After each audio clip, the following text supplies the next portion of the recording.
Welcome to Sankalp classes. ಎಲ್ರು ಹೇಗಿದ್ದೀರಾ ಮಕ್ಕಳ? ಚೆನ್ನಾಗಿದ್ದೀರಾ ಅಲ್ವಾ? ಓಕೆ ಓಕೆ ಇವತ್ತು ನಾನು ನಿಮ್ಮ ಒಂದು ಗಣಿತ ಶಿಕ್ಷಕಿಯಾಗಿ, ನನ್ನ ಹೆಸರು ಏನಂದ್ರೆ ಪಲ್ಲವಿ ಅಂತ. ಸೊ ನಾನಿವತ್ತು ವಾಸ್ತವ ಸಂಖ್ಯೆಗಳು ಈ ಒಂದು ಅಧ್ಯಾಯದ ಬಗ್ಗೆ ಹೇಳಲಿಕ್ಕೆ ಹೊರಟಿದ್ದೇನೆ. ಸೊ ಹಾಗಾದ್ರೆ ವಾಸ್ತವ ಸಂಖ್ಯೆಗಳು ಅಂತ ಹೇಳ್ತಾ ಇದಾರಲ್ವಾ? ಸೊ ಹಾಗಾದ್ರೆ ಇಲ್ಲಿ ವಾಸ್ತವ ಅಂತ ಅಂದ್ರೆ ಏನು ಹೇಳ್ಬೋದಾ ಮಕ್ಕಳ? ಯಾರಾದ್ರೂ? ವಾಸ್ತವ ನೋಡಿ ಮಕ್ಕಳ, ವಾಸ್ತವ ಅಂದ್ರೆ ನೈಜ ಅಂತ ಹೇಳ್ಬೋದು. ನಿಜ, ನೈಜ ಅಥವಾ ಕಣ್ಣಿಗೆ ಕಾಣುವಂಥದ್ದು, ಇವುಗಳೆಲ್ಲ ಏನಂತ ಹೇಳ್ತೇವೆ ಮಕ್ಕಳ? ವಾಸ್ತವ ಅಂತ ಹೇಳ್ತೇವೆ. ಹಾಗಾದ್ರೆ ವಾಸ್ತವ ಸಂಖ್ಯೆಗಳು ಅಂದ್ರೆ ಯಾವ್ದಂತ ಹೇಳ್ಬೋದು? ಈಗ ನೋಡಿ, ಒಂದು ಉದಾಹರಣೆಗೆ 2 ಪುಸ್ತಕ, ಅದೇ ರೀತಿ 10 ಪೆನ್ಸಿಲ್, ಇವುಗಳೆಲ್ಲ ಕಣ್ಣಿಗೆ ಕಾಣುವಂಥದ್ದಲ್ವಾ? ಸೊ ಲೆಕ್ಕ ಮಾಡ್ಲಿಕ್ಕೆ ಸಾಧ್ಯ ಆಗತ್ತೆ. ಸೊ ಅಂತಹ ಸಂಖ್ಯೆಗಳನ್ನ ನಾವು ವಾಸ್ತವ ಸಂಖ್ಯೆಗಳು ಅಂತ ಹೇಳ್ಬೋದು. ಹಾಗಾದ್ರೆ ಈ ವಾಸ್ತವ ಸಂಖ್ಯೆಗಳಲ್ಲಿ ಯಾವ ಸಂಖ್ಯೆಗಳು ಬರುತ್ತೆ ಮಕ್ಕಳ? ಹೇಳ್ತೀರಾ ನೀವು? ಈಗಾಗಲೇ ಹಿಂದಿನ ತರಗತಿಯಲ್ಲಿ ಸಂಖ್ಯೆಗಳ ವಿಧಗಳು, ಅವುಗಳಲ್ಲಿ ಯಾವ್ಯಾವ ಸಂಖ್ಯೆಗಳು ಬರುತ್ತೆ, ಅವುಗಳನ್ನ ಏನೇನ್ ಹೆಸರಿಸ್ತೀವಿ, ಅವುಗಳನ್ನೆಲ್ಲ ಒಂದ್ಸಲ ಕಲ್ತಿದ್ದೀರಾ. ಸೊ ಈಗ ನಾನೇನ್ ಮಾಡ್ತೀನಿ, ನಿಮ್ಗೆ ಒಂದ್ಸಲ ನೆನ್ಪು ಮಾಡ್ಕೊಡ್ತಾ ಇದ್ದೀನಿ ಅಷ್ಟೇ. ಸೊ ವಾಸ್ತವ ಸಂಖ್ಯೆಗಳಲ್ಲಿ ಅನೇಕ ವಿಧಗಳಿವೆ ಮಕ್ಕಳ. ಸೊ ಈಗ ನಾವೇನ್ ಮಾಡೋಣ, ಒಂದೊಂದಾಗೆ ಈ ವಾಸ್ತವ ಸಂಖ್ಯೆಗಳಲ್ಲಿ ಬರುವಂತಹ ವಿಧಗಳನ್ನ ನೋಡ್ತಾ ಹೋಗೋಣ. ಆಯ್ತಾ ಮಕ್ಕಳ? ಸರಿ,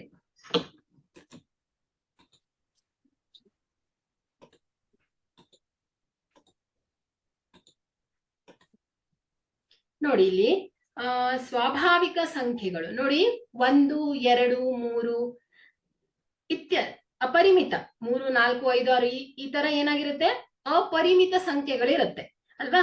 ಸೊ ಇಂತಹ ಸಂಖ್ಯೆಗಳನ್ನ ನಾವೇನಂತ ಹೇಳ್ತೇವೆ? ಸ್ವಾಭಾವಿಕ ಸಂಖ್ಯೆಗಳು ಅಂತ ಹೇಳ್ತೇವೆ. ಹಾಗಾದ್ರೆ ಈ ಸ್ವಾಭಾವಿಕ ಸಂಖ್ಯೆಗಳನ್ನ ನಾವು ಯಾವ ಒಂದು ಅಕ್ಷರದಿಂದ ಸೂಚಿಸ್ತೇವೆ ಮಕ್ಕಳ? ನೋಡಿ, ಸ್ವಾಭಾವಿಕ ಸಂಖ್ಯೆಗಳನ್ನ ನಾವು ಎನ್ ಅನ್ನೋ ಒಂದು ಸಂಕೇತದಿಂದ ಸೂಚಿಸ್ತೇವೆ. ಆಯ್ತಾ?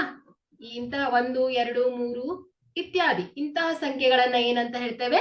ಸ್ವಾಭಾವಿಕ ಸಂಖ್ಯೆಗಳು. ಸೊ ಇದನ್ನ ನಾವೇನ್ ಮಾಡ್ತೇವೆ? ಎನ್ ಅನ್ನೋ ಒಂದು ಸಂಕೇತದಿಂದ ಸೂಚಿಸ್ತೇವೆ. ಅದೇ ರೀತಿ ಸ್ವಾಭಾವಿಕ ಸಂಖ್ಯೆಗಳ ಜೊತೆಗೆ ನೋಡಿ, ಇಲ್ಲಿ 0 ಒಂದು ಸೇರ್ಕೊಂಡಿದೆ. 0, 1, 2, 3 ಇತ್ಯಾದಿ. ಸೊ ಎಲ್ಲಿವರೆಗೆ ಅಪರಿಮಿತ ಸಂಖ್ಯೆಗಳಿವೆ ಅಲ್ವಾ? ಸೊ ಇಂತಹ ಸಂಖ್ಯೆಗಳನ್ನ ಏನಂತ ಹೇಳ್ತೇವೆ ನಾವು? ಪೂರ್ಣ ಸಂಖ್ಯೆಗಳು ಅಂತ ಹೇಳ್ತೇವೆ. ಸೊ ಈ ಪೂರ್ಣ ಸಂಖ್ಯೆಗಳನ್ನ ನಾವು W ಅನ್ನೋ ಒಂದು ಸಂಕೇತದಿಂದ ಸೂಚಿಸ್ತೇವೆ ಮಕ್ಕಳ. ಸೊ ಗೊತ್ತಾಯ್ತಾ? 0, 1, 2, 3 ಇಂತಹ ಸಂಖ್ಯೆಗಳು. ಅದೇ ರೀತಿ ನೋಡಿ, ನೀವೀಗ ಸಾಮಾನ್ಯವಾಗಿ ಥರ್ಮೋಮೀಟರ್ ಅನ್ನ ನೋಡಿರ್ತೀರ ಅಲ್ವಾ? ಈಗ ಜ್ವರ ಬಂದಾಗ ಅದಕ್ಕೆಲ್ಲ ಬಳಸ್ತಾ ಇರ್ತಾರಲ್ವಾ ಈ ಥರ್ಮೋಮೀಟರ್ಗಳು. ಇಲ್ಲಿ ನೋಡಿ ಮಕ್ಕಳ, ಹೇಗಿರುತ್ತೆ ಥರ್ಮೋಮೀಟರ್ಗಳಲ್ಲಿ? 0, 10 ಡಿಗ್ರಿ, 20 ಡಿಗ್ರಿ, 30 ಡಿಗ್ರಿ. ಅದೇ ರೀತಿ ಕೆಳಗೆ ಹೋಗ್ತಾ ಬಂದಾಗ ಏನಾಗ್ತಾ ಇರ್ತದೆ? -10 ಡಿಗ್ರಿ, -20 ಡಿಗ್ರಿ ಈ ತರ ಸಂಕೇತಗಳನ್ನ ನೋಡಿರ್ತೀರಾ. ಅದೇನಾಗಿರುತ್ತೆ? ಧನ ಚಿಹ್ನೆಯ ವಿರುದ್ಧ ಚಿಹ್ನೆಗಳು ಅಂತ ಹೇಳ್ಬೋದು. ಸೊ ಇಂತಹ ಸಂಖ್ಯೆಗಳನ್ನ ಏನಂತ ಹೇಳ್ತೇವೆ? ಅದೇ ರೀತಿ ಲಿಫ್ಟ್ ಗಳಲ್ಲಿ ಹತ್ತಿರ್ತೀರಾ. ಸೊ ಲಿಫ್ಟ್ ಗಳಲ್ಲಿ ನೋಡಿ, ಫಸ್ಟ್ ಫ್ಲೋರ್, ಸೆಕೆಂಡ್ ಫ್ಲೋರ್. ಅದೇ ರೀತಿ ಕೆಳಗೆ ಹೋಗ್ತಾ ಹೋದಾಗೆ ಗ್ರೌಂಡ್ ಫ್ಲೋರ್, ಅದೇ ರೀತಿ -1, -2 ಈ ತರ ಒಂದು ಸಂಕೇತಗಳನ್ನ ನೋಡಿರ್ತೀರ ನೀವು ಲಿಫ್ಟ್ ಗಳಲ್ಲಿ ಅಲ್ವಾ? ಧನ ಚಿಹ್ನೆಯ ವಿರುದ್ಧ ಚಿಹ್ನೆಗಳು ಅಂತ ಹೇಳ್ಬೋದು. ಸೊ ಅಂತಹ ಸಂಖ್ಯೆಗಳನ್ನ ಏನಂತ ಹೇಳ್ತೇವೆ ನಾವು? ಪೂರ್ಣಾಂಕಗಳು ಅಂತ ಕರಿತೇವೆ. ನೋಡಿ, 0, 1, 2 ಈ ರೀತಿ ಅಪರಿಮಿತ ಸಂಖ್ಯೆಗಳು. ಅದರ ವಿರುದ್ಧ ದಿಕ್ಕಿನಲ್ಲಿ ಹೋದಾಗ ಏನಾಗ್ತಾ ಇದೆ ಮಕ್ಕಳ? -1, ಋಣಾತ್ಮಕ ಚಿಹ್ನೆ 1, -2, -3 ಈ ತರ ಸಂಖ್ಯೆಗಳು ಬರ್ತಾ ಇದೆ. ಸೊ ಇಂತಹ ಸಂಖ್ಯೆಗಳನ್ನ ಏನಂತ ಹೇಳ್ತೇವೆ? ಪೂರ್ಣಾಂಕಗಳು ಅಂತ ಕರಿತೇವೆ. ಈ ಪೂರ್ಣಾಂಕಗಳನ್ನ ನಾವು Z ಅನ್ನೋ ಒಂದು ಸಂಕೇತದಿಂದ ಸೂಚಿಸ್ತೇವೆ. ಆಯ್ತಾ? ಸೊ ಅದೇ ರೀತಿ ಮತ್ತೇನ್ ಬರುತ್ತೆ? ಭಾಗಲಬ್ಧ ಸಂಖ್ಯೆಗಳು ಅಂತ ಹೇಳ್ತಾ ಇದ್ದಾರೆ. ಇಲ್ಲಿ ಭಾಗಲಬ್ಧ ಸಂಖ್ಯೆಗಳು ಯಾವ ಒಂದು ಸಂಖ್ಯೆಯನ್ನ P/Q ರೂಪದಲ್ಲಿ ಬರೆಯಬಹುದು, ಅಂತಹ ಸಂಖ್ಯೆಗಳನ್ನ ಏನಂತ ಹೇಳ್ತೇವೆ? ಭಾಗಲಬ್ಧ ಸಂಖ್ಯೆಗಳು ಅಂತ ಹೇಳ್ತೇವೆ. ಹೇಗ್ ಬರಿತೀವಿ ಅದನ್ನ? P/Q ರೂಪದಲ್ಲಿ ಬರೀತೇವೆ. ಸೊ ಅಂತಹ ಸಂಖ್ಯೆಗಳು. ಆದ್ರೆ ಇಲ್ಲಿ ಏನಿರುತ್ತೆ ಮಕ್ಕಳ? P ಮತ್ತೆ Qಗಳು ಪೂರ್ಣಾಂಕಗಳಾಗಿರುತ್ತೆ. ಅದೇ ರೀತಿ Q ಯಾವತ್ತು ಏನಾಗಿರುತ್ತೆ? 0ಗೆ ಸಮವಾಗಿರೋದಿಲ್ಲ ಅಂತ ಹೇಳ್ತೇವೆ. ಏನಾಗಿರುತ್ತೆ ಮಕ್ಕಳ? Q ಏನಾಗುತ್ತೆ? 0ಗೆ ಸಮವಾಗಿರೋದಿಲ್ಲ. ಆಯ್ತಾ? ಸೊ ಇಂತಹ ಸಂಖ್ಯೆಗಳನ್ನ ಏನಂತ ಹೇಳ್ತೇವೆ? ಭಾಗಲಬ್ಧ ಸಂಖ್ಯೆಗಳು ಅಂತ ಕರಿತೇವೆ. ಅದೇ ರೀತಿ ಭಾಗಲಬ್ಧ ಸಂಖ್ಯೆಗಳನ್ನ ದಶಮಾಂಶದಲ್ಲಿ ಬರೆದಾಗ ಏನಾಯ್ತು ನೋಡಿ ಮಕ್ಕಳೇ, 9.4545 ಈ ತರ ಇದನ್ನ ಡಿನೋಟ್ ಮಾಡ್ತೇವೆ. ಆಯ್ತಾ? ಇಂತಹ ಸಂಖ್ಯೆಗಳನ್ನ ಏನಂತ ಹೇಳ್ತೇವೆ? ಭಾಗಲಬ್ಧ ಸಂಖ್ಯೆಗಳು. ಯಾವ ಸಂಖ್ಯೆಗಳನ್ನ p/q ರೂಪದಲ್ಲಿ ಬರೆಯಬಹುದು ಅಂತಹ ಸಂಖ್ಯೆಗಳನ್ನ ಏನಂತ ಹೇಳ್ತೇವೆ? ಭಾಗಲಬ್ಧ ಸಂಖ್ಯೆಗಳು ಅಂತ ಹೇಳ್ತೇವೆ. ಹಾಗಾದ್ರೆ ಭಾಗಲಬ್ಧ ಸಂಖ್ಯೆಗಳಲ್ಲಿ ಯಾವ್ದಾವ್ದು ಬಂತು ನಿಮ್ಗೆ? ಪೂರ್ಣಾಂಕಗಳು ಬಂತು, ಪೂರ್ಣ ಸಂಖ್ಯೆಗಳು ಬಂತು, ಸ್ವಾಭಾವಿಕ ಸಂಖ್ಯೆಗಳು ಬಂತು ಅಲ್ವಾ? ಹಾಗಾದ್ರೆ ಭಾಗಲಬ್ಧ ಸಂಖ್ಯೆಗಳು ಗೊತ್ತಾಯ್ತು ನಿಮ್ಗೆ. ಆದ್ರೆ ಅಭಾಗಲಬ್ಧ ಸಂಖ್ಯೆಗಳು ಅಂದ್ರೆ ಏನು ಹೇಳ್ತೀರಾ? ಹೇಳ್ಬೋದು ನೀವು. ಭಾಗಲಬ್ಧ ಸಂಖ್ಯೆಯನ್ನ p/q ರೂಪದಲ್ಲಿ ಬರೆಯಬಹುದು ಅಂತ ಹೇಳ್ತಾ ಇದ್ದಾರೆ. ಹಾಗಾದ್ರೆ ಅಭಾಗಲಬ್ಧ ಸಂಖ್ಯೆಗಳನ್ನ ಏನ್ ಮಾಡ್ಬೋದು ಮಕ್ಕಳ? ಯಾವ ಒಂದು ಸಂಖ್ಯೆಯನ್ನ ಹೇಳ್ತೀರಾ?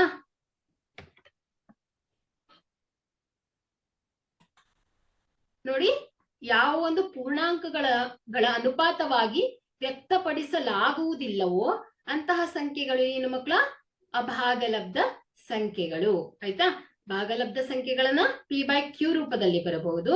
ಆದ್ರೆ ಯಾವ ಸಂಖ್ಯೆಗಳನ್ನು p/q ರೂಪದಲ್ಲಿ ವ್ಯಕ್ತಪಡಿಸಲಾಗುವುದಿಲ್ಲವೋ ಅಂತಹ ಸಂಖ್ಯೆಗಳನ್ನ ಏನಂತ ಹೇಳ್ತೇವೆ?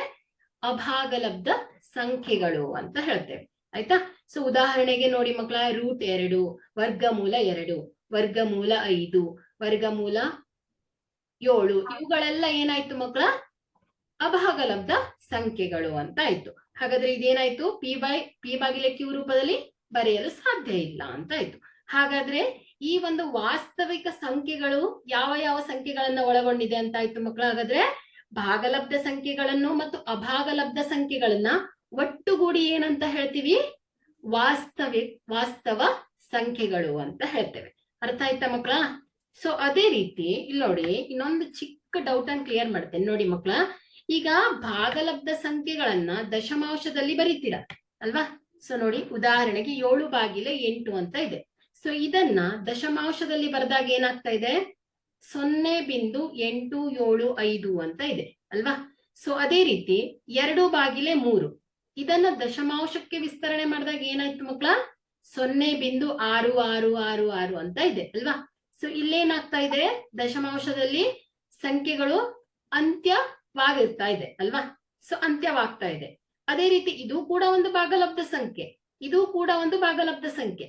ಇಲ್ಲಿ ನೋಡಿ ಮಕ್ಕಳ, ಏನಾಗ್ತಾ ಇದೆ? ದಶಮಾಂಶವನ್ನು ವಿಸ್ತರಣೆ ಮಾಡಿದಾಗ ಸಂಖ್ಯೆಗಳು ಅಂತ್ಯಗೊಳ್ತಾ ಇದೆ ಅಲ್ವಾ? ಸೊ ಇಲ್ಲೇನಾಗ್ತಾ ಇದೆ? ಅಂತ್ಯಗೊಳ್ತಾ ಇಲ್ಲ. ಇದೇ ರೀತಿ 66666 ಅಂತ ಬರ್ತಾ ಇದೆ. ಅಂದ್ರೆ ಏನಾಗ್ತಾ ಇದೆ ಮಕ್ಕಳ? ಪುನರಾವರ್ತನೆ ಆಗ್ತಾ ಇದೆ ಅಲ್ವಾ? ಸೊ ನೋಡಿ, ಪುನರಾವರ್ತನೆ ಆಗ್ತಾ ಇದೆ. ಅದೇ ರೀತಿ √2 ಅಲ್ವಾ? ವರ್ಗಮೂಲ 2. ಸೊ ಇದನ್ನ ನೋಡಿ ಮಕ್ಕಳ, ಇದನ್ನ ದಶಮಾಂಶಕ್ಕೆ ವಿಸ್ತರಣೆ ಮಾಡಿದಾಗ ಏನಾಗ್ತಾ ಇದೆ ನೋಡಿ?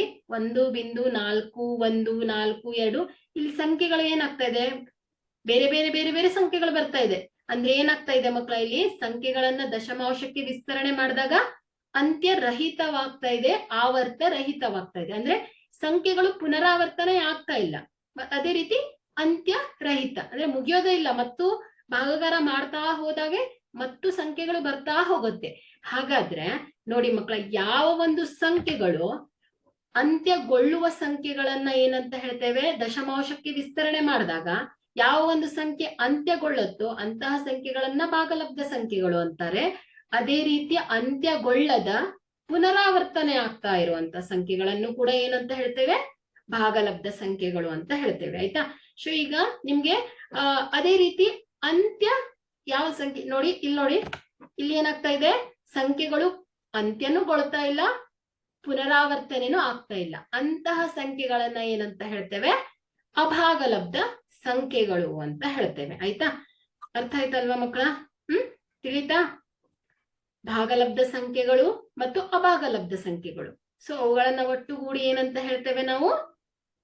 ವಾಸ್ತವ ಸಂಖ್ಯೆಗಳು ಅಂತ ಹೇಳ್ತೇವೆ. ಅದೇ ರೀತಿ ಭಾಗಲಬ್ಧ ಮತ್ತು ಅಭಾಗಲಬ್ಧ ಸಂಖ್ಯೆಗಳ ನಡುವಿನ ವ್ಯತ್ಯಾಸಗಳು ಗೊತ್ತಾಯ್ತು. ಅದನ್ನ ದಶಮಾಂಶಕ್ಕೆ ವಿಸ್ತರಣೆ ಮಾಡಿದಾಗ ಸೊ ಯಾವುದು ಭಾಗಲಬ್ಧ ಸಂಖ್ಯೆ ಆಗತ್ತೆ, ಯಾವುದು ಅಭಾಗಲಬ್ಧ ಸಂಖ್ಯೆ ಆಗತ್ತೆ ಅನ್ನೋದು ಕೂಡ ತಿಳ್ಕೊಂಡ್ರಿ. ಹಾಗಾದ್ರೆ ನೋಡಿ ಮಕ್ಕಳೇ, ಈ ವಾಸ್ತವ ಸಂಖ್ಯೆಗಳನ್ನು ಅಧ್ಯಯನ ಮಾಡ್ಬೇಕಲ್ವಾ? ಈ 10ನೇ ತರಗತಿಯ ವಾಸ್ತವ ಸಂಖ್ಯೆಗಳಲ್ಲಿ ಯಾವ ಯಾವ ಸಿದ್ಧಾಂತಗಳನ್ನ ತಿಳಿಲಿಕ್ಕೆ ಹೊರಟಿದ್ದೀರಾ ನೀವು. ಹಾಗಾದ್ರೆ ನೋಡಿ, ಈ ಅಧ್ಯಾಯದಲ್ಲಿ ನೀವು 2 ಸಂಖ್ಯೆಗಳ ಲಸ ಮತ್ತು ಮಸವನ್ನ ಕಂಡುಹಿಡಿಯೋದನ್ನ ಹೇಳ್ತಾರೆ. ಸೊ 2 ಸಂಖ್ಯೆಗಳನ್ನ ಕೊಡ್ತಾರೆ, 2 ಪೂರ್ಣಾಂಕಗಳನ್ನ ಕೊಡ್ತಾರೆ. ಸೊ ಅದರಲ್ಲಿ ನೀವೇನ್ ಮಾಡ್ತಾ ಇರ್ಬೇಕು, ಲಸ ಮತ್ತು ಮಸವನ್ನ ಕಂಡುಹಿಡಿಯಬೇಕು. ಅದನ್ನು ಕಲ್ತಿದ್ದೀರಾ ನೀವು ಆಲ್ರೆಡಿ. ಈಗ ಹಿಂದಿನ ತರಗತಿಯಲ್ಲಿ ಲಸ ಮತ್ತು ಮಸ ಕಂಡುಹಿಡಿಯೋದು ಹೇಗೆ ಅನ್ನೋದು ನಿಮ್ಗೆ ಗೊತ್ತಿದೆ ಅಲ್ವಾ. ಸೊ ಅದೇ ರೀತಿ ಏನ್ ಹೇಳ್ತಾರೆ, ಇನ್ನೊಂದು ಸಿದ್ಧಾಂತ ಏನ್ ಹೇಳುತ್ತೆ, ಲಸ ಮಸ ಮತ್ತು 2 ಧನ ಪೂರ್ಣಾಂಕಗಳು, ಅವುಗಳ ನಡುವಿನ ಸಂಬಂಧ ಏನು ಅಂತ ಕೇಳ್ತಾರೆ. ಅವುಗಳಲ್ಲಿ ಸಂಬಂಧಗಳೇನು ಅಂತ ಕೇಳ್ಬೋದು. ಸೊ ಅದನ್ನ ಸಾಲ್ವ್ ಮಾಡ್ಲಿಕ್ಕೆ ಕೊಡ್ತಾರೆ. ಅದೇ ರೀತಿ ನೋಡಿ, ಈಗ ನೀವು ನೋಡಿದ್ರಿ ಅಭಾಗಲಬ್ಧ ಸಂಖ್ಯೆ ಅಂದ್ರೆ ಹೇಗಿರುತ್ತೆ ನೋಡಿ. ವರ್ಗಮೂಲ 2 ಅನ್ನೋದು ಅಭಾಗಲಬ್ಧ ಸಂಖ್ಯೆ, ವರ್ಗಮೂಲ 3 ಅನ್ನೋದು ಅಭಾಗಲಬ್ಧ ಸಂಖ್ಯೆ ಅಂತ ನಾವೇನ್ ಮಾಡ್ಬಿಟ್ವಿ, ಡೈರೆಕ್ಟ್ ಆಗಿ ಅಂದ್ವಿ, ಥಿಯರಿಟಿಕಲಿ ಅಂದ್ಬಿಟ್ವಿ 3 ಅಭಾಗಲಬ್ಧ. ಬಟ್ ಅದನ್ನ ನಾವೇನ್ ಮಾಡ್ಬೇಕು, ಗಣಿತೀಯವಾಗಿ ಸಾಧಿಸಿ ತೋರಿಸ್ಬೇಕಲ್ವಾ. ಸೊ ಇಷ್ಟು ದಿನ ಹೇಳ್ತಿದ್ವಿ, ಬಟ್ ಈಗ ಏನ್ ಮಾಡ್ತಾ ಇದೀವಿ, 10ನೇ ತರಗತಿಯ ವಾಸ್ತವಿಕ ಸಂಖ್ಯೆಗಳ ಪಾಠದಲ್ಲಿ ಅಭಾಗಲಬ್ಧ ಸಂಖ್ಯೆಗಳು ಅಲ್ಲ, ಯಾವುದು ಅಭಾಗಲಬ್ಧ ಸಂಖ್ಯೆ ಅನ್ನೋದನ್ನ ಸಾಧಿಸಿ ತೋರಿಸ್ತೀವಿ. ಸೊ ಇದಿಷ್ಟನ್ನ ಕಲ್ತ್ರೆ ನೀವು ವಾಸ್ತವಿಕ ಸಂಖ್ಯೆಗಳು ಅಧ್ಯಾಯದ ಒಂದು ವಿಷಯಗಳು ಗೊತ್ತಾಗುತ್ತೆ ನಿಮ್ಗೆ. ಹಾಗಾದ್ರೆ ಈ ವಾಸ್ತವ ಸಂಖ್ಯೆಗಳನ್ನ ಇದೆಲ್ಲ ಲೆಕ್ಕಗಳನ್ನ ಮಾಡ್ಬೇಕು ಅಂದ್ರೆ ನಿಮ್ ಕೆಲವೊಂದು ಬೇಸಿಕ್ಗಳು ಗೊತ್ತಾಗ್ಬೇಕಾಗತ್ತೆ. ಸೊ ಏನದು, ಲಸ ಮಸನ ಕಂಡುಹಿಡಿಯೋದನ್ನ ತಿಳ್ಕೊಂಡಿರ್ಬೇಕು. ಅದೇ ರೀತಿ ಅವಿಭಾಜ್ಯ ಸಂಖ್ಯೆಗಳು ಅಂದ್ರೆ ಏನು, ಅದೇ ರೀತಿ ಸಂಯುಕ್ತ ಸಂಖ್ಯೆಗಳು ಅಂದ್ರೆ ಏನು ಅನ್ನೋದು ಗೊತ್ತಿರ್ಬೇಕು ನಿಮ್ಗೆ. ಸೊ ನಿಮ್ಗೀಗ ಲಸ ಮಸ ಗೊತ್ತಿದೆ ಅಲ್ವಾ. ಸೊ ಒಂದ್ಸಲ ಏನ್ ಮಾಡೋಣ, ನಾವು ಒಂದು ಉದಾಹರಣೆಯೊಂದಿಗೆ ಅದನ್ನ ನಿಮ್ಗೆ ಸ್ವಲ್ಪ ನೆನಪು ಮಾಡ್ಕೊಡ್ತೇನೆ ಅಷ್ಟೇ, ಆಯ್ತಾ. ಸೊ ಇಲ್ಲಿ ನೋಡಿ ಮಕ್ಕಳ, ಅವಿಭಾಜ್ಯ ಸಂಖ್ಯೆಗಳು ಮತ್ತು ಸಂಯುಕ್ತ ಸಂಖ್ಯೆಗಳು ಅಂತ ಹೇಳ್ತಾ ಇದ್ದಾರೆ. ಹೇಳ್ತೀರಾ ಯಾರಾದ್ರೂ ಅವಿಭಾಜ್ಯ ಸಂಖ್ಯೆಗಳು ಅಂದ್ರೆ ಏನು ಅಂತ? ಹೇಳ್ತೀರಾ?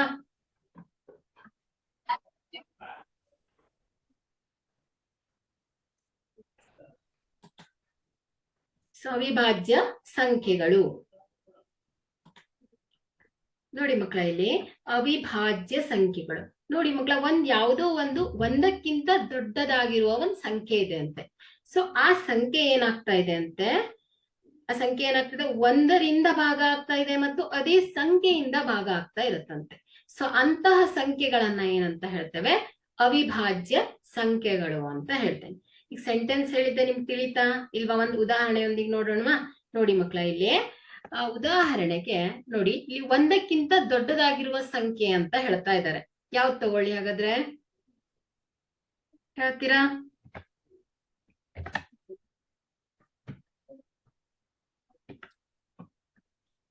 ಒಂದಕ್ಕಿಂತ ದೊಡ್ಡದಾಗಿರುವ ಸಂಖ್ಯೆ ನೋಡಿ, ಉದಾಹರಣೆಗೆ 2 ಅಂತ ತಗೊಳ್ತೇನೆ. ನೋಡಿ ಮಕ್ಕಳ, ಈ 2 ಏನಾಗ್ತಾ ಇದೆ, 1ರಿಂದ ಭಾಗ ಆಗತ್ತೆ ನೋಡಿ. 1 2 2 ಅಲ್ವಾ. ಅದೇ ರೀತಿ ಅದೇ ಸಂಖ್ಯೆ ಅಂದ್ರೆ 2 1 2 ನೋಡಿ. ಈ ಒಂದು ಸಂಖ್ಯೆ 2 ಅನ್ನೋದು 1ರಿಂದ ಭಾಗ ಆಗ್ತಾ ಇದೆ, ಅದೇ ರೀತಿ 2ರಿಂದ ಭಾಗ ಆಗ್ತಾ ಇದೆ. ಅದು ಬಿಟ್ಟು ಬೇರೆ ಯಾವ್ದಾದ್ರು ಒಂದು ಸಂಖ್ಯೆಯಿಂದ ಭಾಗ ಆಗ್ತಾ ಇದೆಯಾ? ಇಲ್ಲ? ಇಲ್ಲ ಅಲ್ವಾ. ನೋಡಿ, ಈ 2 ಅನ್ನೋದು 1ರಿಂದ ಭಾಗ ಆಗ್ತಾ ಇದೆ ಮತ್ತು 2ರಿಂದ ಭಾಗ ಆಗ್ತಾ ಇದೆ. ಅದ್ ಬಿಟ್ಟು ಬೇರೆ ಯಾವ ಸಂಖ್ಯೆಯಿಂದನೂ ಭಾಗ ಆಗ್ತಾ ಇಲ್ಲ ಅಲ್ವಾ. ಸೊ ಅದೇ ರೀತಿ ನೋಡಿ, 3 ಅಂತ ತಗೊಳ್ತೇನೆ. ನೋಡಿ ಮಕ್ಕಳ, 3 1ರಿಂದ ಭಾಗ ಆಗ್ತಾ ಇದೆ ಮತ್ತು ಅದೇ ಸಂಖ್ಯೆಯಿಂದ ಭಾಗ ಆಗ್ತಾ ಇದೆ. ಅದ್ ಬಿಟ್ಟು ಬೇರೆ ಯಾವ್ದಾದ್ರು ಸಂಖ್ಯೆಯಿಂದ ಭಾಗ ಆಗತ್ತಾ? ಇಲ್ಲ ಅಲ್ವಾ. ಸೊ ಇಂತಹ ಸಂಖ್ಯೆಗಳನ್ನ ಏನಂತ ಹೇಳ್ತೇವೆ ನಾವು? ಅವಿಭಾಜ್ಯ ಸಂಖ್ಯೆಗಳು ಅಂತ ಕರಿತೇವೆ ಅಲ್ವಾ. ಸೊ ಅದೇ ರೀತಿ ನೋಡಿ, 5 ಅಂತ ತಗೊಳ್ತೇನೆ. ಈ 5 ಅನ್ನೋದು ನೋಡಿ, 1ರಿಂದ ಭಾಗ ಆಗ್ತಾ ಇದೆ, ಅದೇ ರೀತಿ 5ರಿಂದ ಭಾಗ ಆಗ್ತಾ ಇದೆ. ಅದು ಬಿಟ್ಟು ಬೇರೆ ಯಾವ ಸಂಖ್ಯೆಯಿಂದನೂ ಭಾಗ ಆಗ್ತಾ ಇಲ್ಲ ಅಲ್ವಾ. ಸೊ ಇಂತಹ ಸಂಖ್ಯೆಗಳನ್ನ ನಾವೇನಂತ ಹೇಳ್ತೇವೆ? ಅವಿಭಾಜ್ಯ ಸಂಖ್ಯೆಗಳು ಅಂತ ಕರಿತೇವೆ. ಹಾಗಾದ್ರೆ ಅವಿಭಾಜ್ಯ ಸಂಖ್ಯೆಗಳು ಅಂದ್ರೆ ಏನಂತ ಗೊತ್ತಾಯ್ತು. ಹಾಗಾದ್ರೆ ಸಂಯುಕ್ತ ಸಂಖ್ಯೆಗಳು ಹೇಗಿರತ್ತೆ ಮಕ್ಕಳ? ಹೇಳ್ತೀರಾ? ಸಂಯುಕ್ತ ಸಂಖ್ಯೆಗಳು ಹೇಗಂದ್ರೆ 1ರಿಂದ ಭಾಗ ಆಗ್ತಾ ಇರತ್ತೆ, ಅದೇ ಸಂಖ್ಯೆಯಿಂದನೂ ಭಾಗ ಆಗ್ತಾ ಇರತ್ತೆ, ಅದ್ ಬಿಟ್ಟು ಬೇರೆ ಸಂಖ್ಯೆಯಿಂದನೂ ಕೂಡ ಭಾಗ ಆಗ್ತಾ ಇರತ್ತೆ. ಅಂತಹ ಸಂಖ್ಯೆಗಳನ್ನ ಏನಂತ ಹೇಳ್ತೇವೆ?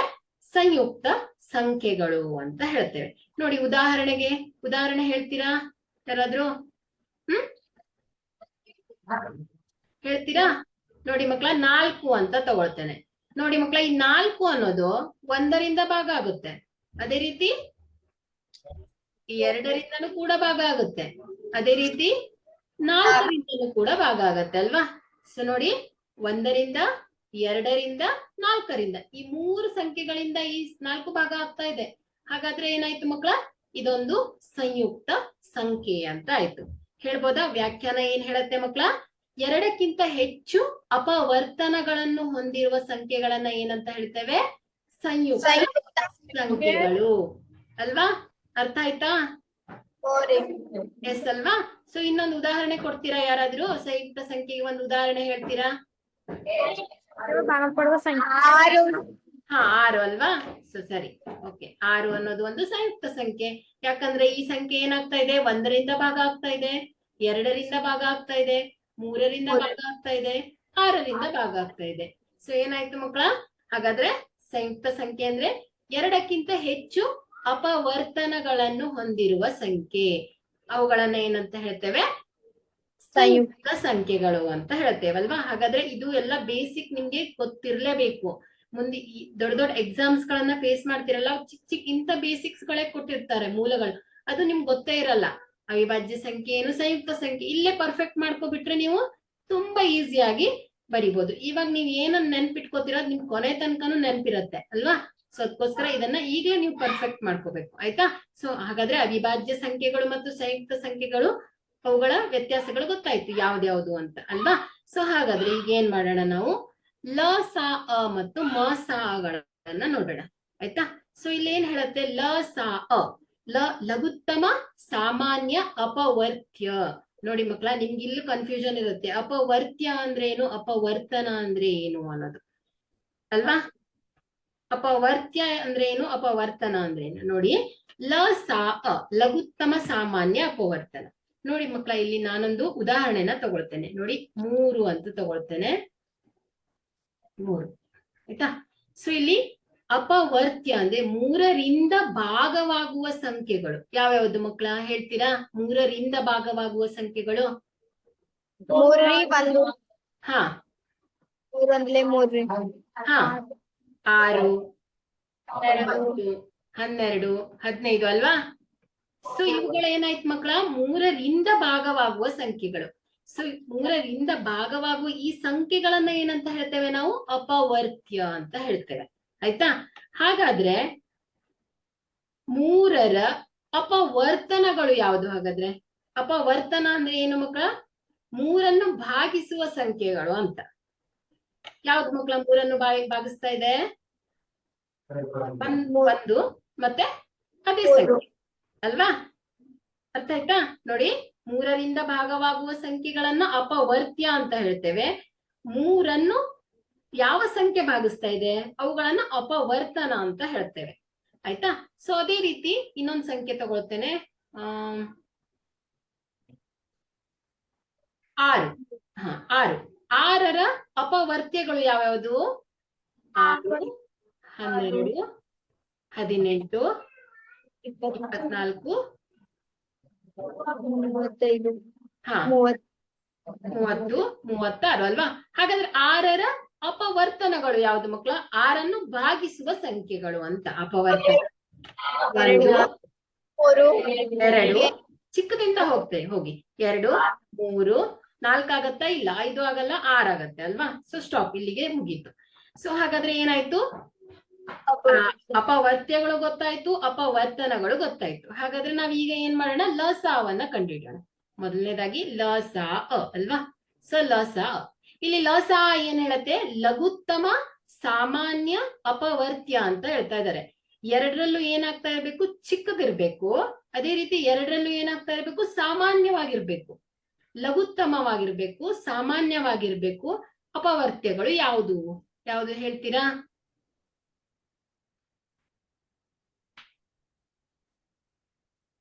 ಎರಡರಲ್ಲೂ ಲಘುತ್ತಮ ಅಂದ್ರೆ ಚಿಕ್ಕದು, 2ರಲ್ಲೂ ಚಿಕ್ಕದಾಗಿರ್ಬೇಕು. ಫಸ್ಟ್ ಸಿಗ್ತಾ ಇರ್ಬೇಕು ನಮ್ಗದು. ಬಟ್ 2ರಲ್ಲೂ ಕಾಮನ್ ಆಗಿರ್ಬೇಕು, ಸಾಮಾನ್ಯವಾಗಿರ್ಬೇಕು. ಅದು ಯಾವ್ದು ಹೇಳಿ? 6 ಅಲ್ವಾ? ನೋಡಿ 2 ಈ ಸಂಖ್ಯೆಯಲ್ಲಿ 6 ಸಿಗ್ತಾ ಇದೆ. ಅದೇ ರೀತಿ 12 ಸಿಗ್ತಾ ಇದೆ ಅಲ್ವಾ? 12 ಕೂಡ ಸಾಮಾನ್ಯವಾಗಿದೆ. ಆದ್ರೆ ಏನ್ ಹೇಳ್ತಾ ಇದಾರೆ ಅವರು? ಲಘುತ್ತಮ ಅಂತ ಹೇಳ್ತಾ ಇದ್ದಾರೆ. ಅಂದ್ರೆ ಮೊದಲು ಸಿಗುವಂತದ್ದು ಯಾವ್ದಾಯ್ತು? ಚಿಕ್ಕದು ಯಾವ್ದು ಮಕ್ಕಳ? 6 ಅಲ್ವಾ? ಹಾಗಾದ್ರೆ ಲಸ ಏನು ಮಕ್ಕಳ? 6. ಅದೇ ರೀತಿ ನೋಡಿ ಮಾಸ ಅನ್ನ ನೋಡೋಣ. ಮ ಸ ಅ. ಮಸ ನೋಡಿ, ಎರಡರಲ್ಲೂ ಮಹತ್ತಮವಾಗಿರ್ಬೇಕು. ಮಹತ್ತಮ ಅಂದ್ರೆ ಏನು? ಎರಡರಲ್ಲೂ ದೊಡ್ಡದಿರ್ಬೇಕು ಮತ್ತೆ ಸಾಮಾನ್ಯವಾಗಿರ್ಬೇಕು. ಅಪವರ್ತನಗಳು ಯಾವ್ದು ಮಕ್ಕಳ? ನೋಡಿ, 1 ಇದೆ, ಇಲ್ಲಿ 1, ಎರಡೂ ಕಡೆ 1 ಇದೆ. ಅದೇ ರೀತಿ 3 ಇದೆ. ಅಲ್ಲಿ ಏನ್ ಹೇಳ್ತಾ ಇದ್ದಾರೆ? ಮಹತ್ತಮ ಅಂತ ಇದ್ದಾರೆ. ದೊಡ್ಡದು ಯಾವ್ದಾದ್ರೆ ಎರಡರಲ್ಲೂ ಸಾಮಾನ್ಯವಾಗಿರೋದು 3. ಎಸ್ 3 ಅಲ್ವಾ? ಸರಿ, ಹಾಗಾದ್ರೆ 3 ಮತ್ತೆ 6ರ ಮಸ ಏನಾಯ್ತು? 3. 3 ಮತ್ತೆ 6ರ ಲಸ ಏನಾಯ್ತು? 6 ಅಲ್ವಾ? ಸೊ ಅರ್ಥ ಆಯ್ತಾ? ಲಸ ಮತ್ತು ಮಸಗಳು ಹೇಗ್ ಕಂಡುಹಿಡಿತೀವಂತ ನೀವ್ ಈಗಾಗ್ಲೇ ಕಲ್ತಿರ್ತೀರಾ. ಸೊ ಒಂದ್ಸಲ ಏನ್ ಮಾಡಿದೆ, ಸ್ವಲ್ಪ ಕನ್ಫ್ಯೂಷನ್ ಇರುತ್ತೆ. ಅಪವರ್ತನ ಅಂದ್ರೆ ಯಾವ್ದು ಮಾಡ್ಬೇಕು, ಅಪವರ್ತ್ಯ ಅಂದ್ರೆ ಏನು ಅನ್ನೋ ಕನ್ಫ್ಯೂಷನ್ ಇರುತ್ತೆ. ಸ್ವಲ್ಪ ನಿಮ್ಗೆ ಕ್ಲಿಯರ್ ಮಾಡ್ಕೊಟ್ಟೆ ನಾನು ಅಷ್ಟೇ, ಆಯ್ತಾ? ಸೊ ಈಗ ಏನ್ ಮಾಡೋಣ, ಈಗ ನಿಮ್ಗೆ ಹೇಳಿದೀನಿ ಅವಿಭಾಜ್ಯ ಸಂಖ್ಯೆಗಳು ಯಾವ್ದ್ಯಾವ್ದು ಅಂತ ಹೇಳಿದೀನಿ. ಅದೇ ಸಂಖ್ಯೆ ಮತ್ತು 1ರಿಂದ ಭಾಗವಾಗುವಂತ ಸಂಖ್ಯೆಗಳನ್ನ ಅವಿಭಾಜ್ಯ ಸಂಖ್ಯೆಗಳು ಅಂತಾರೆ ಅಂತ ಹೇಳಿದೆ. ಹಾಗಾದ್ರೆ 1 ಮತ್ತು 100ರ ನಡುವೆ ಎಷ್ಟು ಅವಿಭಾಜ್ಯ ಸಂಖ್ಯೆಗಳಿದೆ ಅಂತ ನೋಡ್ತಾ ಹೋಗೋಣವಾ? ನೋಡಿ, ಇಲ್ಲಿ ಫಸ್ಟ್ ಒಂದಕ್ಕಿಂತ ದೊಡ್ಡದಾಗಿರುವ ಒಂದು ಸಂಖ್ಯೆ. ಆ ಸಂಖ್ಯೆ ಹೇಗಿರುತ್ತೆ? 1ರಿಂದ ಭಾಗ ಆಗ್ತಾ ಇರತ್ತೆ ಮತ್ತು ಅದೇ ಸಂಖ್ಯೆಯಿಂದ ಭಾಗ ಆಗ್ತಾ ಇರತ್ತೆ ಅಂತ ಹೇಳುತ್ತೆ ಅವಿಭಾಜ್ಯ ಸಂಖ್ಯೆಗಳ ವ್ಯಾಖ್ಯಾನ. ಹಾಗಾದ್ರೆ ಇಲ್ಲಿ ನೋಡಿ, 2 ಒಂದು ಅವಿಭಾಜ್ಯ ಸಂಖ್ಯೆ ಅಲ್ವಾ? 2 ಅನ್ನೋದೊಂದು ಅವಿಭಾಜ್ಯ ಸಂಖ್ಯೆ. ಒಂದಲ್ಲ, ಅವ್ರು ಹೇಳ್ತಾ ಇದ್ದಾರೆ ಒಂದಕ್ಕಿಂತ ದೊಡ್ಡದಾಗಿರುವ 2 ಅವಿಭಾಜ್ಯ ಸಂಖ್ಯೆ. ಹಾಗಾದ್ರೆ 2ರ ಅಪವರ್ತ್ಯಗಳು ಎಲ್ಲ ನಾವು ಮಲ್ಟಿಪಲ್ಸ್ ಅಂದ್ರೆ ಏನು? ಅಪವರ್ತ್ಯಗಳು ಇವುಗಳೆಲ್ಲ ಏನಾಯ್ತು? ಸಂಯುಕ್ತ ಸಂಖ್ಯೆಗಳಾಯ್ತು, ಹೌದಾ ಇಲ್ಲ? ನೋಡಿ, 4 ಅವಿಭಾಜ್ಯ ಸಂಖ್ಯೆನ ಸಂಯುಕ್ತ ಸಂಖ್ಯೆನಾ? ಸಂಯುಕ್ತ ಸಂಖ್ಯೆ ಅಲ್ವಾ? ಸೊ ಅದೇ ರೀತಿ 6 ಸಂಯುಕ್ತ ಸಂಖ್ಯೆ. ಯಾಕಂದ್ರೆ ಇದಕ್ಕೆ 2ಕ್ಕಿಂತ ಹೆಚ್ಚು ಅಪವರ್ತನಗಳಿವೆ. ಅದೇ ರೀತಿ 8, 10. ಸರಿ, ಓಕೆ. 2ರ ಎಲ್ಲ ಗುಣಕಗಳಿರುತ್ತೆ ಅಲ್ವಾ? ಅದೆಲ್ಲದೂ ಕೂಡ ನಾವು ತೆಗಿತಾ ಹೋಗ್ಬೋದು. 18 ಹೌದು, 20 ಒಂದು ಸಂಯುಕ್ತ ಸಂಖ್ಯೆ. ಅದೇ ರೀತಿ 22, 24, 26, 28, 30. ನಾವೀಗ ಏನನ್ನು ಹುಡುಕ್ತಾ ಇದೀವಿ? ಅವಿಭಾಜ್ಯ ಸಂಖ್ಯೆಗಳನ್ನ ಹುಡುಕ್ತಿವಿ. ಅದಕ್ಕೆ ಅವಿಭಾಜ್ಯ ಸಂಖ್ಯೆಗಳು ಹುಡುಕ್ಬೇಕಂದ್ರೆ ಫಸ್ಟ್ ಏನ್ ಮಾಡ್ಬೇಕು? ನಾವು ಸಂಯುಕ್ತ ಸಂಖ್ಯೆಗಳನ್ನೆಲ್ಲ ತೆಗಿತಾ ಹೋಗೋಣ, ಆಯ್ತಾ? ಈಗ 32, ಅದೇ ರೀತಿ 34, 36, 38 ಇವುಗಳೆಲ್ಲ ಏನು? 2ರಿಂದ ಭಾಗವಾಗುವಂತ ಸಂಖ್ಯೆಗಳು. ಇವೆಲ್ಲ 2ರಿಂದ ಭಾಗವಾಗುತ್ತೆ ಅಂದ್ರೆ ಅವುಗಳೆಲ್ಲ ಸಂಯುಕ್ತ ಸಂಖ್ಯೆಗಳು. ಸೊ ಇದೆಲ್ಲ ತೆಗಿತೇನೆ. 52, 54, 56, 58, 60, ಅದೇ ರೀತಿ 62, 64, 66, 68, 70, 72, 74, 76, 78, 80, ಅದೇ ರೀತಿ 82, 84, 86, 88, 90. ಅದೇ ರೀತಿ 92, 94, 96, 98, 100. ಸರಿ, ಓಕೆ. ಈಗ 2 ಒಂದು ಅವಿಭಾಜ್ಯ ಸಂಖ್ಯೆ ಅಂತ ಆಯ್ತು. ಅದೇ ರೀತಿ 3 ಕೂಡ ಅವಿಭಾಜ್ಯ ಸಂಖ್ಯೆ. ಹಾಗಾದ್ರೆ 3ರಿಂದ ಭಾಗವಾಗುವ ಸಂಖ್ಯೆಗಳೆಲ್ಲ ಸಂಯುಕ್ತ ಸಂಖ್ಯೆಗಳು. ಹಾಗಾದ್ರೆ ಯಾವ್ದಾಯ್ತು 3ರಿಂದ ಭಾಗವಾಗುವುದು? 6, 9. ಅದೇ ರೀತಿ 12, 15, 18, ಅದೇ ರೀತಿ 21, ಅದೇ ರೀತಿ 24. ಏನಾದ್ರೂ ಡೌಟ್ಸ್ ಇದ್ರೆ ಕೇಳಿ, ಅರ್ಥ ಆಗಿಲ್ಲ ಅಂದ್ರೆ ಕೇಳ್ಕೊಳ್ಳಿ. ಸೊ ಅದೇ ರೀತಿ 27, 30, ಅದೇ ರೀತಿ 33, 36, 39 ಇದು ಸಂಯುಕ್ತ ಸಂಖ್ಯೆ. ಅದೇ ರೀತಿ 39 ಆದ್ಮೇಲೆ 42, 45, ಅದೇ ರೀತಿ 48, 51 ಇದು ಕೂಡ 3ರಿಂದ ಭಾಗವಾಗುವ ಸಂಖ್ಯೆ, ಅವಿಭಾಜ್ಯ ಸಂಖ್ಯೆ. 54, ಅದೇ ರೀತಿ 57, 60, ಅದೇ ರೀತಿ 63, 66, 69, ಓಕೆ. 72, 75, ಅದೇ ರೀತಿ 28, 81, ಅದೇ ರೀತಿ 85,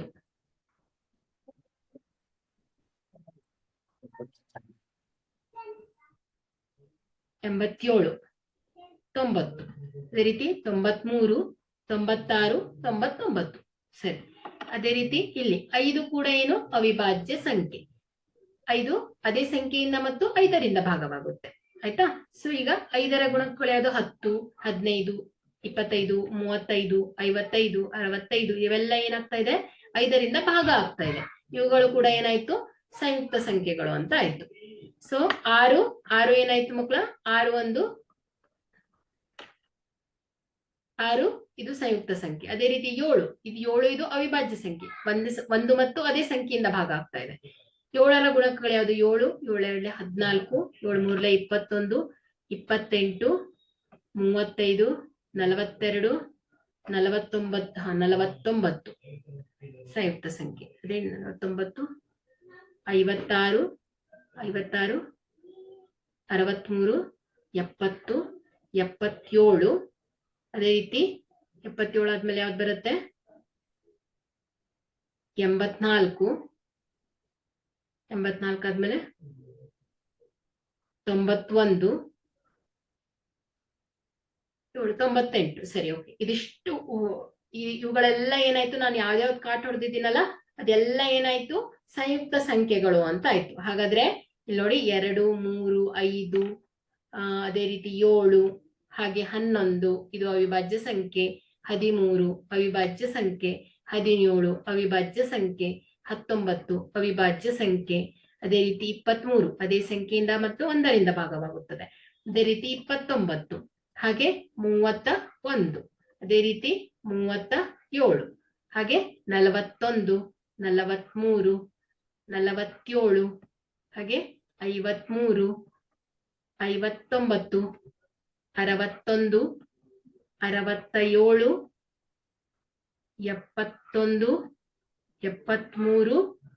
79, ಹಾಗೆ 83, 89, ಹಾಗೆ ಇಲ್ಲಿ ಲಾಸ್ಟ್ 97. ಆಯ್ತಾ? ಸೊ ಇವುಗಳೆಲ್ಲ 1ರಿಂದ 100ರ ಒಳಗಿನ ಅವಿಭಾಜ್ಯ ಸಂಖ್ಯೆಗಳು. ಹಾಗಾದ್ರೆ 1 ಮತ್ತು 100ರ ನಡುವೆ ಒಟ್ಟು 25 ಅವಿಭಾಜ್ಯ ಸಂಖ್ಯೆಗಳಿವೆ ಅಂತ ಗೊತ್ತಾಯ್ತು ಅಲ್ವಾ? ಸೊ ಈಗ ಏನ್ ಕಳ್ಕೊಂಡ್ರಿ ನೀವು? ಲಸ ಮತ್ತು ಮೊಸಗಳು, 2 ಸಂಖ್ಯೆಗಳು ಕೊಟ್ಟಾಗ ಲಸ ಮೊಸಗಳು ಕಂಡುಹಿಡಿಯೋದು ಗೊತ್ತಾಯ್ತು ನಿಮ್ಗೆ. ಅದೇ ರೀತಿ ಅವಿಭಾಜ್ಯ ಸಂಖ್ಯೆಗಳು ಮತ್ತು ಸಂಯುಕ್ತ ಸಂಖ್ಯೆಗಳು ಯಾವ್ಯಾವುದು ಅವುಗಳ ವ್ಯಾಖ್ಯಾನಗಳನ್ನ ತಿಳ್ಕೊಂಡ್ರಿ.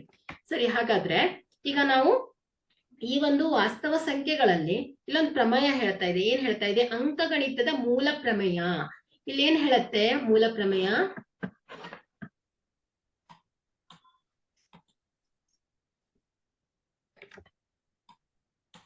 ಅಂಕಗಣಿತದ ಮೂಲ ಪ್ರಮೇಯ ಏನ್ ಹೇಳುತ್ತೆ ಇಲ್ಲಿ ನೋಡಿ? ಪ್ರತಿಯೊಂದು ಸಂಯುಕ್ತ ಸಂಖ್ಯೆಯನ್ನು ಅವಿಭಾಜ್ಯಗಳ ಗುಣಲಬ್ಧವಾಗಿ ವ್ಯಕ್ತಪಡಿಸಬಹುದು, ಅಪವರ್ತಿಸಬಹುದು, ಮತ್ತು ಈ ಅಪವರ್ತಿಸುವಿಕೆಯು ಅವಿಭಾಜ್ಯ ಅಪವರ್ತನಗಳು ಘಟಿಸುವ ಕ್ರಮವನ್ನು ಹೊರತುಪಡಿಸಿ ಅನನ್ಯವಾಗಿರುತ್ತದೆ ಅಂತ ಹೇಳ್ತಾ ಇದ್ದಾರೆ.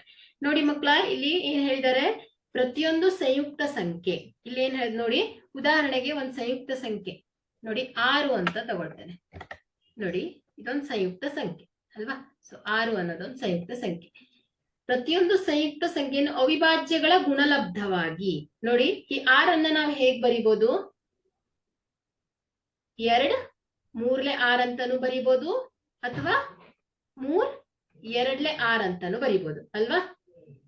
ಒಂದು ಸಂಯುಕ್ತ ಸಂಖ್ಯೆ. ಪ್ರತಿಯೊಂದು ಸಂಯುಕ್ತ ಸಂಖ್ಯೆಯನ್ನ ಅವಿಭಾಜ್ಯಗಳ ಗುಣಲಬ್ಧವಾಗಿ ವ್ಯಕ್ತಪಡಿಸಬಹುದು.